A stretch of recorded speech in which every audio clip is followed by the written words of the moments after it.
Introducing the Current Affairs Workbook. It is an activity-driven learning comprising summaries, quick facts, MCQs, true-false statements, mains practice questions, and ethics case studies, consolidated into a comprehensive workbook.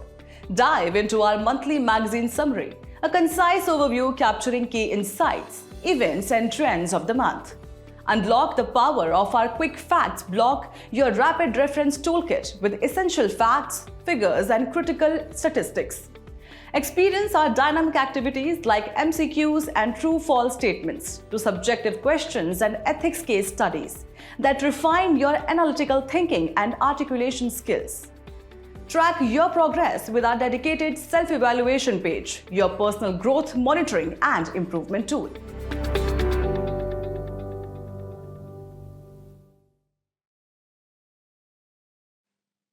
नमस्कार दर्शकों, आप देख रहे हैं news today, जिसमें हर खबर है ज़रूरी और हर विश्लेषण है खास।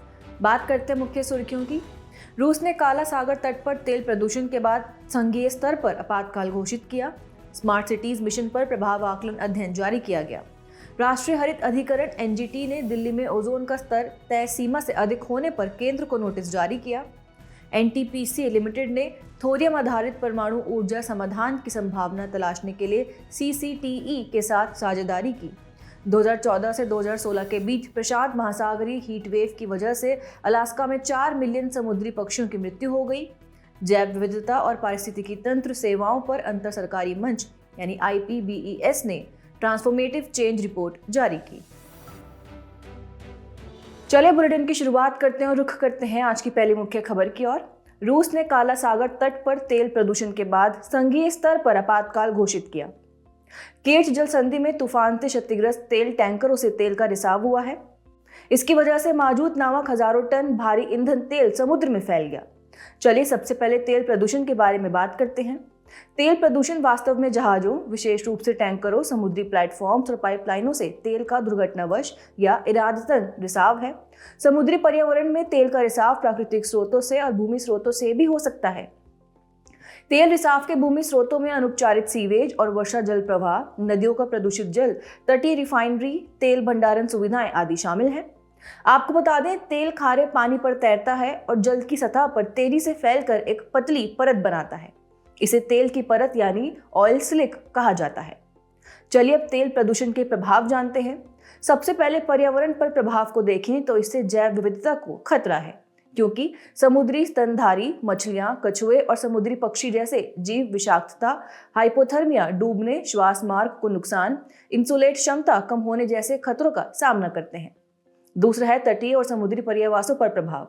इससे कोरल रीफ्स का विकास अवरुद्ध हो जाता है और उन पर विषाक्तता का खतरा बढ़ जाता है।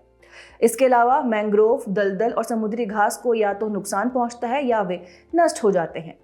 वहीं अगर सामाजिक आर्थिक प्रभाव को समझें तो इससे मात्स्यिकी को नुकसान होता है। तेल रिसाव से मत्स्य उत्पादन कम हो जाता है। इससे तटीय आबादी की आजीविका प्रभावित होती है। साथ ही इससे इंसानों के स्वास्थ्य पर भी प्रभाव पड़ता है। तेल प्रदूषण के प्रत्यक्ष संपर्क में आने, तेल प्रदूषण वाले वातावरण में सांस लेने और प्रदूषित समुद्री खाद्य पदार्थ खाने से स्वास्थ्य पर प्रभाव पड़ सकता है। ऐसे में अब तेल रिसाव को साफ करने के लिए उपचारात्मक उपाय भी जान लेते हैं। पहला है बायो रेमिडिएशन। दूषित पदार्थों को नष्ट करने के लिए सूक्ष्म जीवों का उपयोग किया जा सकता है। इनके उदाहरण हैं ऑयल ज़ैपर और ऑयली वोरस एस। दूसरा है बूम और स्कीमर। बूम वास्तव में तैरते या भौतिक अवरोध होते हैं जो तेल के फैलाव को धीमा करते हैं। वहीं स्कीमर नावें हैं जो जल की सतह पर फैले तेल को हटाती हैं। और आखिरी है सोरबेंट्स। इसमें तेल को सोखने के लिए बड़े स्पंज इस्तेमाल किए जाते हैं। खबर के अंत में तेल प्रदूषण को रोकने या जवाबदेही पर कानून और कन्वेंशन भी जान लेते हैं। अंतर्राष्ट्रीय कानून और कन्वेंशन की बात करें तो जहाजों से प्रदूषण की रोकथाम के लिए अंतर्राष्ट्रीय कन्वेंशन यानी MARPOL मार्पोल 1978, OPRC तेल प्रदूषण से निपटने की तैयारी, प्रतिक्रिया और सहयोग 1990 और तेल प्रदूषण से हुई क्षति के लिए नागरिक दायित्व पर अंतर्राष्ट्रीय कन्वेंशन 1992 आदि शुरू किए गए हैं। वहीं अगर भारत के कानून और कन्वेंशन को देखें तो मर्चेंट शिपिंग अधिनियम 1958, पर्यावरण संरक्षण अधिनियम 1986 और तेल रिसाव पर राष्ट्रीय आपदा आकस्मिक योजना 1996 आदि शुरू किए गए हैं। चलिए अब बात करते हैं आज की अगली खबर की। स्मार्ट सिटीज मिशन पर एक प्रभाव आकलन अध्ययन जारी किया गया है। भारतीय प्रबंधन संस्थान बेंगलुरु ने स्मार्ट सिटीज मिशन की सार समीक्षा श्रृंखला के अंतर्गत 2 अध्ययन किए हैं। इनमें शिक्षा और महिला सुरक्षा में सुधार पर प्रकाश डाला गया है। यहाँ सार या SAAR से तात्पर्य smart cities and academia towards action and research पहल से है, जिसे 2022 में शुरू किया गया था।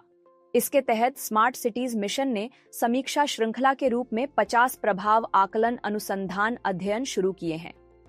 चलिए अब समझते हैं कि स्मार्ट सिटीज मिशन के प्रभाव क्या रहे हैं। अगर शिक्षा पर प्रभावों को देखा जाए तो 71 स्मार्ट सिटीज ने 2398 सरकारी स्कूलों में 9433 स्मार्ट क्लासरूम बनाए गए हैं। इससे 19 शहरों में 2015-16 से 2023-24 तक छात्र नामांकन में 22% की वृद्धि हुई है। साथ ही रायपुर और तुमकुरू जैसे 41 शहरों में डिजिटल पुस्तकालय स्थापित किए गए हैं। इससे स्मार्ट शिक्षा को सभी के लिए सुलभ बनाया जा सका है। इसके साथ अगर महिला सुरक्षा पर प्रभावों को देखें तो 93 स्मार्ट शहरों में 59,802 से अधिक CCTV कैमरे और आपातकालीन कॉल बॉक्स स्थापित किए गए हैं। साथ ही रियल टाइम निगरानी और साक्ष्य आधारित पुलिसिंग के लिए integrated command and control centre का उपयोग किया गया है। उदाहरण के तौर पर निगरानी प्रणाली के कार्यान्वयन के बाद नागपुर में अपराध की दर में 14% की गिरावट हुई है। पर्यावरण सुधार पर प्रभावों को देखें तो इसमें इको पार्क बेंगलुरु व चंडीगढ़ शहर में, नगर वन इंदौर में, जल निकायों का पुनरुद्धार कोयम्बटूर एवं मंगलुरु शहर में किया गया है और हरित गलियारों का निर्माण भी किया गया है। कौशल विकास के स्तर पर तिरुपति में डिजिटल हस्तशिल्प इंक्यूबेशन सेंटर जैसे कौशल निर्माण केंद्रों ने लोगों की आय में सुधार करने में मदद की है। स्वच्छता और अपशिष्ट प्रबंधन पर प्रभाव देखें तो इंदौर एवं कवरत्ती शहर ने अपशिष्ट के पृथक्करण तथा अपशिष्ट से ऊर्जा परियोजनाओं के माध्यम से अपशिष्ट प्रबंधन में सुधार किया है। अगली खबर पर बढ़ने से पहले स्मार्ट सिटीज मिशन के बारे में जान लेते हैं। यह एक केंद्र प्रायोजित योजना है जिसे 2015 में आवासन और शहरी कार्य मंत्रालय द्वारा शुरू किया गया था। इसका उद्देश्य 100 चयनित शहरों में दक्ष सेवाएं, मजबूत अवसंरचना और संधारणीय पर्यावरण प्रदान करके जीवन की गुणवत्ता में सुधार करना। पहले इसे 5 साल के लिए शुरू किया गया था, लेकिन अब इसे 31 मार्च 2025 तक बढ़ा दिया गया है। इसमें रोल मॉडल के रूप में क्षेत्र आधारित विकास और प्रौद्योगिकी संचालित अखिल शहर परियोजनाएं शामिल हैं। राष्ट्रीय हरित अधिकरण NGT ने दिल्ली में ओजोन का स्तर तय सीमा से अधिक होने पर केंद्र को नोटिस जारी किया। हाल ही में NGT ने दिल्ली में धरातलीय ओजोन यानी ग्राउंड लेवल ओजोन GLO के बढ़ते स्तर पर स्वतः संज्ञान लिया है। धरातलीय ओजोन एक प्रमुख वायु प्रदूषक है और स्मॉग बनने में योगदान करता है। चलिए सबसे पहले धरातलीय ओजोन यानी GLO या शोभमंडलीय ओजोन यानी ट्रोपोस्फेरिक ओजोन के बारे में बात करते हैं। सबसे पहले ओजोन यानी O3 को समझें तो यह ऑक्सीजन का एक प्रकार है। इसका निर्माण ऑक्सीजन के 3 परमाणुओं के मिलने से होता है। ये पृथ्वी के ऊपरी वायुमंडल यानी समताप मंडल और निचले वायुमंडल यानी शोभमंडल में भी पाई जाती है। ज्ञातव्य है कि शोभमंडलीय ओजोन को धरातलीय ओजोन भी कहा जाता है। अब धरातलीय ओजोन की उत्पत्ति की बात करें तो यह एक अल्पकालिक द्वितीयक प्रदूषक है। इसकी उत्पत्ति सूर्य के प्रकाश की उपस्थिति में शोभमंडल में वायुमंडलीय अभिक्रियाओं के माध्यम से भूमि के निकट होती है। इसके जिम्मेदार कारकों पर नजर डालें तो इसमें उच्च तापमान और ओजोन निर्माण में योगदान देने वाले प्रदूषक जैसे नाइट्रोजन के ऑक्साइड यानी NOx एवं वाष्पशील कार्बनिक यौगिक VOC का उत्सर्जन शामिल है।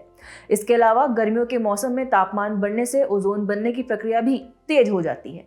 ऐसे में अब ओजोन निर्माण में योगदान देने वाले प्रदूषकों के स्रोत भी जान लेते हैं। इससे बड़े पैमाने पर वाहन उत्सर्जन, जीवाश्म ईंधन आधारित विद्युत संयंत्र, तेल रिफाइनरियां, कृषि क्षेत्र आदि शामिल हैं। आपकी जानकारी के लिए बता दें, केंद्रीय प्रदूषण नियंत्रण बोर्ड यानी CPCB ने धरातलीय ओजोन के लिए कुछ राष्ट्रीय परिवेशी वायु गुणवत्ता मानक NAAQS निर्धारित किए हैं, जैसे कि 8 घंटे का औसत 100 माइक्रोग्राम प्रति घन मीटर तथा 1 घंटे की सीमा 180 माइक्रोग्राम प्रति घन मीटर। चलिए अब धरातलीय ओजोन के क्या प्रभाव होते हैं ये जानते हैं। इससे स्वास्थ्य पर प्रभाव पड़ता है। वैश्विक स्तर पर इस ओजोन के कारण हर साल लगभग 1 मिलियन समय से पहले मौतें होती हैं। इसके अलावा अस्थमा, ब्रोंकाइटिस आदि रोगों में भी बढ़ोतरी होती है। साथ ही इससे जलवायु को भी नुकसान पहुंचता है। धरातलीय ओजोन एक शक्तिशाली ग्रीन हाउस गैस है जो ग्लोबल वार्मिंग में योगदान देती है। इसके अलावा कृषि और पारिस्थितिकी तंत्र भी प्रभावित होते हैं। यह फसल उत्पादकता को कम करती है तथा पौधों द्वारा कार्बन ग्रहण की क्षमता को बाधित करके उनके विकास को अवरुद्ध करती है आदि। आगे बढ़ते हुए अब ओजोन के प्रकार भी जान लेते हैं। वायुमंडल में इसकी उपस्थिति के आधार पर ओजोन लाभदायक या हानिकारक हो सकती है। ओजोन के दो प्रकार होते हैं, शोभमंडलीय ओजोन और समताप मंडलीय ओजोन। सबसे पहले शोभमंडलीय ओजोन को समझते हैं। ये वायुमंडल में 10 किलोमीटर की ऊंचाई तक पाई जाती है। साथ ही मानव जनित उत्सर्जनों के मध्य रासायनिक अभिक्रियाएं होने से उत्पन्न होती है। यह एक शक्तिशाली ग्रीन हाउस गैस भी है। यह एक प्रमुख वायु प्रदूषक है जो मानव स्वास्थ्य, फसल उत्पादन और पारिस्थितिकी तंत्र को नुकसान पहुंचाता है। वहीं अगर समताप मंडलीय ओजोन को समझें तो यह वायुमंडल में 10 से 50 किलोमीटर की ऊंचाई के बीच पाई जाती है। ये प्राकृतिक कारणों की वजह से उत्पन्न होती है और साथ ही सूर्य के पराबैंगनी विकिरण से पृथ्वी की रक्षा करती है। खबर के अंत में धरातलीय ओजोन की उत्पत्ति में योगदान देने वाले प्रदूषकों यानी NOx और VOC उत्सर्जन को नियंत्रित करने के लिए उठाए गए कदम भी जान लेते हैं। पहला है BS6 वाहन। इसके तहत सरकार ने भारी वाहनों के लिए NOx उत्सर्जन को 87% तक और 2 पहिया वाहनों के लिए 70 से 85% तक कम करने का लक्ष्य निर्धारित किया है। दूसरा है इलेक्ट्रिक मोबिलिटी। इस उद्देश्य हेतु सरकार ने प्रधानमंत्री ई ड्राइव यानी PM ई ड्राइव योजना के तहत शून्य वाहन उत्सर्जन प्राप्त करने का लक्ष्य निर्धारित किया है। तीसरा है संशोधित औद्योगिक उत्सर्जन मानक। उर्वरक व थर्मल पावर प्लांट्स जैसे उद्योगों के लिए सख्त NOx और VOC मानक लागू किए गए हैं। और आखिरी है वेपर रिकवरी सिस्टम VRS। यह एक तकनीकी उपाय है जिसे ईंधन भरने के दौरान VOC उत्सर्जन को कम करने के लिए दिल्ली NCR के पेट्रोल पंपों पर स्थापित किया गया है। अब बात करते हैं अगली मुख्य खबर की। NTPC लिमिटेड ने थोरियम आधारित परमाणु ऊर्जा समाधान की संभावना तलाशने के लिए CCTE के साथ साझेदारी की है। NTPC लिमिटेड ने अमेरिका स्थित क्लीन कोर थोरियम एनर्जी यानी CCTE के साथ एक रणनीतिक समझौता किया है। यह समझौता advanced nuclear energy for enriched life यानी अनील ईंधन के विकास और उसके उपयोग की संभावनाओं का पता लगाने के लिए किया गया है। आपकी जानकारी के लिए बता दें कि NTPC भारत सरकार के अधीन एक महारत्न कंपनी है। यह भारत की सबसे बड़ी विद्युत उत्पादक कंपनी भी है। चलिए अब जानते हैं अनील ईंधन के बारे में। इसे CCTE ने विकसित किया है। यह प्रेशराइज्ड हेवी वाटर रिएक्टर्स के लिए डिजाइन किया गया थोरियम आधारित ईंधन है। इसमें थोरियम के साथ थोड़ी मात्रा में संवर्धित यूरेनियम मिलाया जाता है। अगर अनील ईंधन के अपेक्षित लाभों को देखें तो यह थोरियम का उपयोग करता है। मौजूदा प्रेशराइज्ड हेवी वाटर रिएक्टर्स में ईंधन के तौर पर थोरियम के उपयोग से भारत की ऊर्जा सुरक्षा में सुधार होगा, क्योंकि थोरियम देश में प्रचुर मात्रा में उपलब्ध है। इससे अपशिष्ट उत्सर्जन में भी कमी होगी। अनील ईंधन का अधिकतम उपयोग हो जाने से न्यूक्लियर अपशिष्ट की मात्रा में 85% से अधिक की कमी आ जाती है। इसके उपयोग से लागत में कमी आएगी, क्योंकि ईंधन को बार बार बदलने की जरूरत कम होने से परिचालन लागत कम हो जाती है। साथ ही यह परमाणु अप्रसार संधि के अनुरूप भी है। इसमें प्रयुक्त ईंधन में थोरियम की उपस्थिति के कारण इससे हथियारों का निर्माण नहीं किया जा सकता है। चलिए अब जानते हैं थोरियम के बारे में। थोरियम प्राकृतिक रूप से पाई जाने वाली एक रेडियोधर्मी धातु है। थोरियम एकल समस्थानिक रूप अर्थात TH232 रूप में पाया जाता है, जिसका क्षय बहुत धीरे धीरे होता है। थोरियम का सबसे आम स्रोत मोनाजाइट है, जिसकी सबसे अधिक सांद्रता प्लेसर निक्षेपों में पाई जाती है। भारत में विश्व का सबसे बड़ा थोरियम भंडार है। यहाँ लगभग 12 मिलियन टन मोनाजाइट, जिसमें लगभग 1 मिलियन टन थोरियम है। भारत में मोनाजाइट संसाधन की उपस्थिति राज्यवार आप अपनी स्क्रीन पर देख सकते हैं। तटीय राज्यों में इसकी उपस्थिति सर्वाधिक है। थोरियम स्वयं विखंडनीय नहीं है, इसलिए इसे थर्मल न्यूट्रॉन रिएक्टर में सीधे उपयोग नहीं किया जा सकता है। हालांकि इसमें श्रृंखला अभिक्रिया के लिए यूरेनियम 233 या प्लूटोनियम 239 जैसे विखंडनीय पदार्थ की आवश्यकता होती है। 2014 से 2016 के बीच प्रशांत महासागरीय हीट वेव की वजह से अलास्का में 4 मिलियन समुद्री पक्षियों की मृत्यु हो गई। एक हालिया नई स्टडी में गर्म होते महासागरों की वजह से पहली बार इतनी अधिक संख्या में कशेरुकी जीवों यानी वर्टिब्रेट की मृत्यु को रिकॉर्ड किया गया है। यह घटना जलवायु परिवर्तन के त्वरित और गहन प्रभावों को दर्शाती है। चलिए सबसे पहले मरीन हीट वेव यानी MHW के बारे में बात करते हैं। मरीन हीट वेव चरम मौसम की परिघटना है जब किसी विशेष क्षेत्र में समुद्री जल सतह का तापमान कम से कम 5 दिनों तक औसत तापमान से 3 या 4 डिग्री सेल्सियस अधिक हो जाता है तो उसे मरीन हीट वेव कहते हैं। मरीन हीट वेव कई हफ्तों, महीनों या सालों तक चल सकती है। आपको बता दें कि मरीन हीट वेव के लिए 2 कारक जिम्मेदार हैं। पहला है समुद्री सतह पर ताप का प्रवाह या स्थानांतरण यानी सरफेस हीट फ्लक्स। इसके अंतर्गत आसपास के वायुमंडल के गर्म होने से समुद्री जल का तापमान बढ़ता है। यह स्थिति किसी समुद्री जल क्षेत्र के ऊपर लंबे समय तक वायुमंडलीय उच्च दाब बने रहने की वजह से उत्पन्न होती है। इस परिघटना की वजह से समुद्री सतह का उथला जल ही गर्म होता है और ये कम अवधि वाली होती है। दूसरा है अभिवहन यानी एडवेक्शन। समुद्री धाराओं द्वारा किसी क्षेत्र में गर्म जल को लाने से भी मरीन हीटवेव की स्थिति उत्पन्न हो सकती है। इसमें अधिक गहराई तक समुद्री जल गर्म हो जाता है और ये लंबी अवधि वाली हीटवेव होती है। आगे बढ़ते हुए मरीन हीटवेव के प्रभाव जानते हैं। पारिस्थितिकी तंत्र पर प्रभाव को देखें तो मरीन हीटवेव के कारण बड़ी संख्या में केल्प और कोरल जैसी प्रजातियों की मृत्यु हो जाती है। आपको बता दें कि केल्प और कोरल कॉलोनियां बड़ी संख्या में समुद्री जीवों को आश्रय प्रदान करती हैं। इनके नष्ट होने से पारिस्थितिकी तंत्र की उत्पादकता बाधित होती है। इसके अलावा प्रजातियों पर भी इसका गहन प्रभाव पड़ता है। खाद्य श्रृंखला में ऊपरी पोषी स्तर यानी अपर ट्रॉफिक लेवल की प्रजातियों की प्रजनन क्षमता कम हो जाती है। इसके अलावा प्रजातियों की मृत्यु दर भी बढ़ जाती है और प्रभावित क्षेत्र में बड़ी संख्या में प्रजातियां विलुप्त हो जाती हैं। प्रजातियों का स्थानांतरण भी इसका एक प्रभाव है। किसी क्षेत्र की देशज प्रजातियां ठंडे जल की ओर पलायन कर जाती हैं। इनका स्थान समुद्री अर्चिन और जेलीफिश जैसी आक्रामक प्रजातियां ले लेती हैं।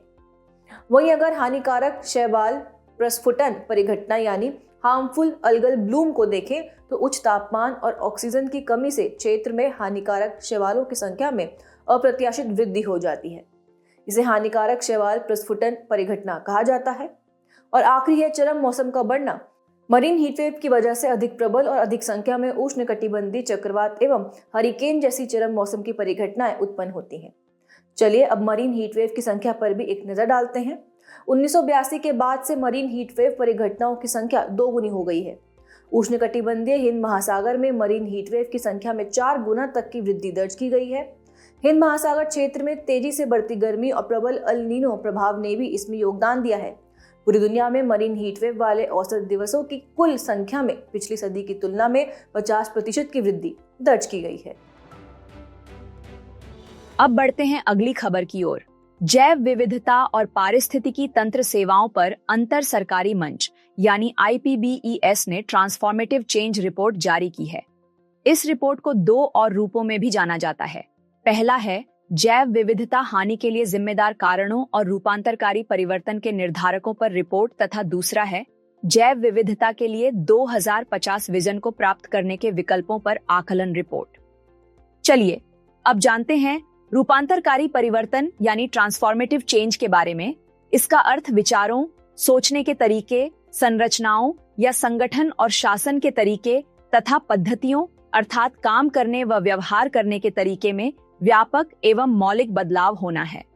रूपांतरकारी परिवर्तन का मार्गदर्शन करने के लिए 4 सिद्धांत। पहला है समानता और न्याय, दूसरा है बहुलवाद और समावेशन, तीसरा है मानव और प्रकृति के बीच सम्मानपूर्ण एवं परस्पर संबंध तथा चौथा सिद्धांत है अनुकूलनशील शिक्षा और कार्रवाई। वैश्विक संधारणीयता के लिए रूपांतरकारी परिवर्तन हेतु 5 रणनीतियां अपनाई जाती है। पहली है महत्वपूर्ण स्थानों का संरक्षण, पुनर्स्थापन और पुनरुद्धार करना। उदाहरण के लिए नेपाल में सामुदायिक वानिकी कार्यक्रम, भारत में समुदाय आधारित वन प्रबंधन आदि। दूसरी रणनीति है प्रकृति के क्षरण के लिए जिम्मेदार क्षेत्रकों में सुनियोजित बदलाव लाना। उदाहरण के लिए कृषि व पशुपालन, मत्स्य पालन, वानिकी और शहरी विकास के क्षेत्रकों में सुनियोजित परिवर्तन लाना। तीसरी है प्रकृति और समानता के लिए आर्थिक प्रणालियों में रूपांतरण करना। उदाहरण के लिए जैव विविधता प्रबंधन के लिए सालाना $900 बिलियन से अधिक की आवश्यकता है, लेकिन केवल $135 बिलियन ही खर्च किए जाते हैं। आपकी जानकारी के लिए बता दें कि वार्षिक वैश्विक सकल घरेलू उत्पाद अर्थात 58 ट्रिलियन डॉलर का 50% से अधिक हिस्सा कुल मिलाकर प्रकृति पर निर्भर करता है। चौथी रणनीति है गवर्नेंस प्रणालियों को समावेशी और जवाबदेह बनाने के लिए उनमें रूपांतरण करना। उदाहरण के लिए गैलापागोस मरीन रिजर्व पारिस्थितिकी तंत्र आधारित गवर्नेंस का एक उत्कृष्ट उदाहरण है। पांचवी और अंतिम रणनीति है मानव प्रकृति के बीच परस्पर संबंधों को पहचानने के लिए दृष्टिकोण में बदलाव करना। इसे प्रकृति आधारित अनुभवों, नीति आधारित समर्थन और व्यवहारों में परिवर्तन लाने के लिए स्वदेशी ज्ञान को शामिल करके हासिल किया जा सकता है। लेकिन इन रूपांतरकारी परिवर्तन के समक्ष वैश्विक चुनौतियां भी विद्यमान हैं, जिन्हें जानना हमारे लिए आवश्यक है। सबसे बड़ी चुनौती है स्वच्छ प्रौद्योगिकी और ज्ञान साझा करने में बाधाएं होने से प्रौद्योगिकी तक पहुंच नहीं हो पाती है। ऐतिहासिक पावर डायनामिक्स यानी औपनिवेशिक संबंध आधुनिक संबंधों को प्रभावित करते हैं। इसके अलावा उपभोग और उत्पादन के हानिकारक एवं असंधारणीय पद्धतियों के कारण परिवर्तन नहीं हो पाता।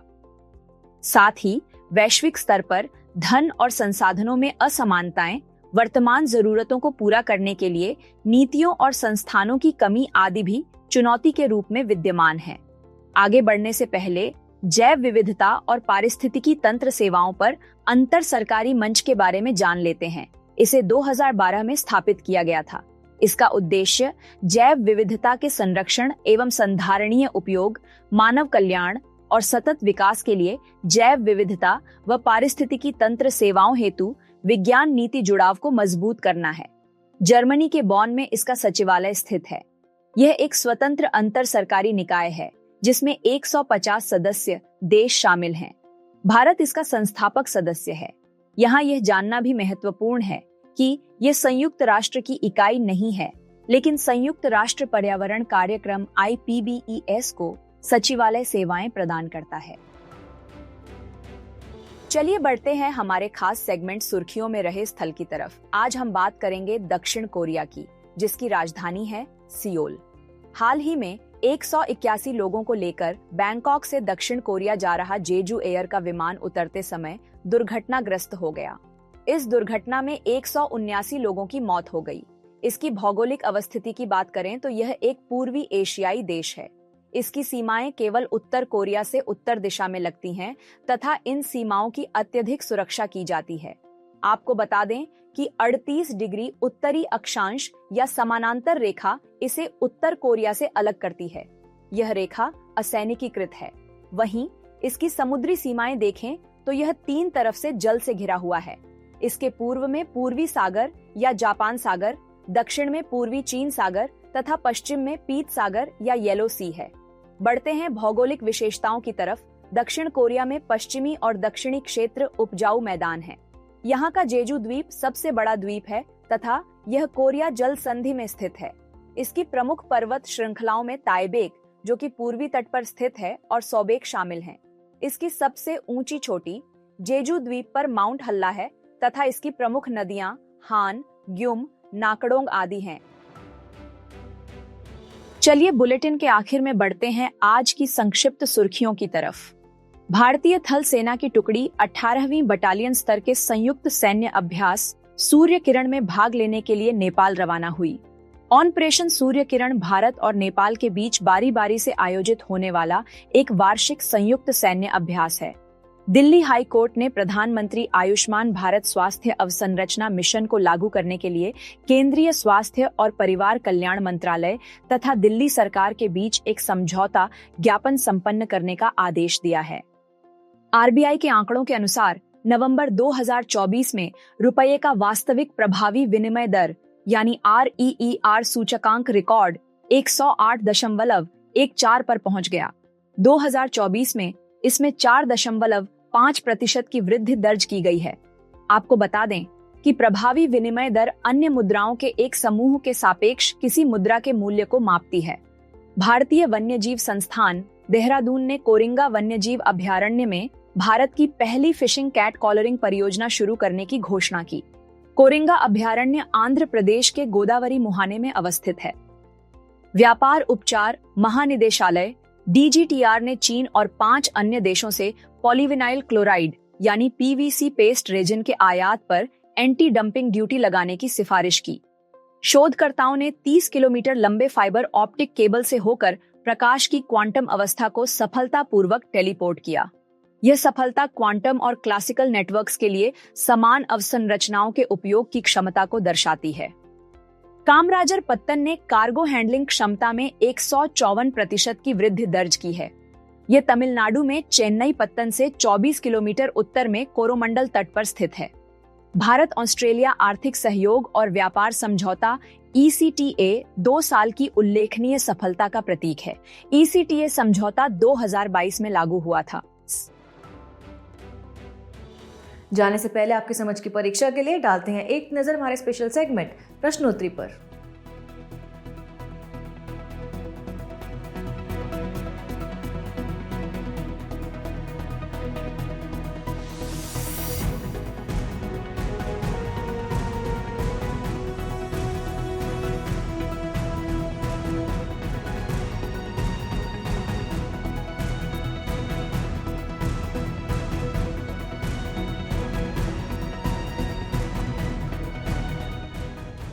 हमसे जुड़ने के लिए आपका धन्यवाद। उम्मीद है न्यूज़ टुडे का यह बुलेटिन आपको पसंद आया होगा। न्यूज़ टुडे की PDF को डाउनलोड करने के लिए और आज की क्विज के उत्तर के लिए डिस्क्रिप्शन में दिए गए लिंक्स पर क्लिक कीजिए।